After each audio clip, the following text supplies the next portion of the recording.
Have you ever just stopped and wondered why we can't have absolutely everything we want exactly when we want it? I mean, it's a basic puzzle of human existence, right? We have literally unlimited wants, but the resources we need to actually get them, well, they're strictly limited. Welcome to This Explainer. Today, we're going to map out the hidden forces driving basically every everyday decision you make: scarcity, choice, and opportunity cost. So picture this. What would you do with a completely free evening? Would you finally read that book sitting on your nightstand, hang out with friends, start an online course, or, maybe just catch up on some much-needed sleep? Just by weighing those options in your head right now, you're actively participating in a classic economic dilemma, probably without even realizing it. Okay, so here's our roadmap for This Explainer. We're going to quickly cover the universal economic problem, look at scarcity as the root cause, talk about making choices, dive into the sacrifice of opportunity cost, connect it all with the economic decision chain, and finally, look at why this entire framework actually matters. All right, let's jump in. Part 1, the universal economic problem. Which brings us right to part 2, scarcity, the root cause. You know, when most folks hear the word economics, they instantly picture chaotic stock markets or super complicated math. But at its core, it's really just the study of human decision-making. We constantly want more goods and services, but our resources are finite. They're capped. Take time, for example. It's the ultimate limit. Even the richest billionaires on Earth only get 24 hours in a day. Then you add in limited human labor, restricted land, finite capital, like heavy machinery, and of course, a hard cap on the Earth's raw materials, like oil and timber. We simply can't produce everything that everyone wants. It's just impossible. Now, this is where it gets really interesting. Let's look at the golden rule of scarcity.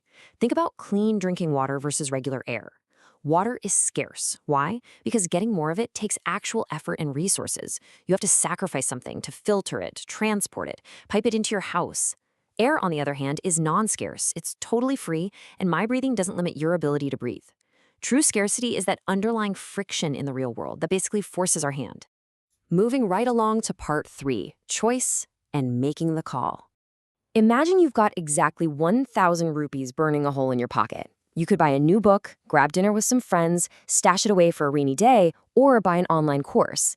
Because you literally cannot spend that exact same 1,000 rupees on all those things at the exact same time, scarcity steps in and forces you to prioritize. You have to choose the single option that gives you the most value.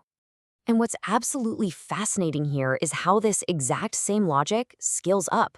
Sure, it applies to us individuals deciding how to spend our personal time and money, but it scales right up to massive businesses deciding which specific products to build or what markets to enter. And it scales all the way up to governments.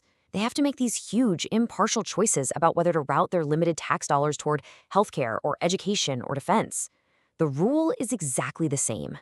Which leads us to part 4, opportunity cost, the ultimate sacrifice. See? Every single time you make one of those choices, there's an inescapable consequence. We call it opportunity cost. Simply put, it's the value of the next best alternative that you gave up when you made your decision.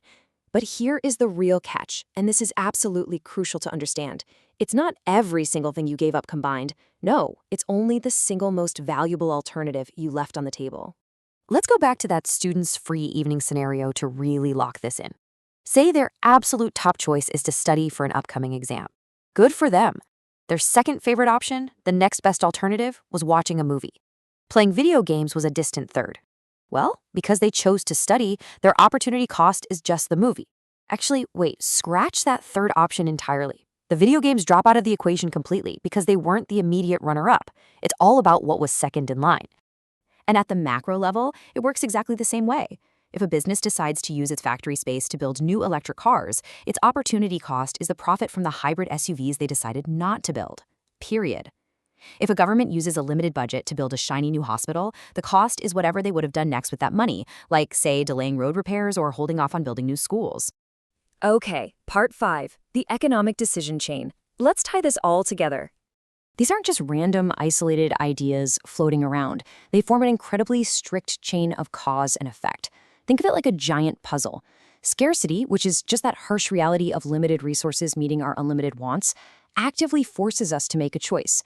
And making that choice, it automatically creates an opportunity cost. Scarcity forces choice, which creates opportunity cost. It's this continuous, unstoppable loop that governs almost everything we do. Finally, part 6, why this framework actually matters to you. So why do we care? Because this framework dictates the boundaries for literally everyone in society. Just look at this breakdown. A family with a limited income buying a new laptop might be giving up their summer vacation. A farmer who chooses to plant a whole field of wheat is giving up the specific income they could have made growing corn or soybeans instead. From your personal free time to corporate strategy to federal tax plans, the exact same chain reaction applies across the board. This chain of logic beautifully explains the world around us. It's the reason the products you buy actually have price tags in the first place. It's the secret sauce behind proper time management, because an hour doing one thing is an hour permanently lost somewhere else. And it clearly explains why governments simply cannot say yes to every single public demand. They are bound by the exact same strict laws of trade-offs as you and me. So, if you take away just one thing from this entire explainer, make it this. Scarcity is the problem. Choice is the response. Opportunity cost is the consequence. It's a remarkably simple yet totally comprehensive way to view the fundamental nature of how we make decisions. So, I'll leave you with this to chew on. What is the opportunity cost of your next big life choice? The next time you face a major decision, try running it right through this chain. Identify your scarce resource, make your choice deliberately, and clearly name your opportunity cost. You might be surprised about what you find. Thanks so much for joining me for this explainer.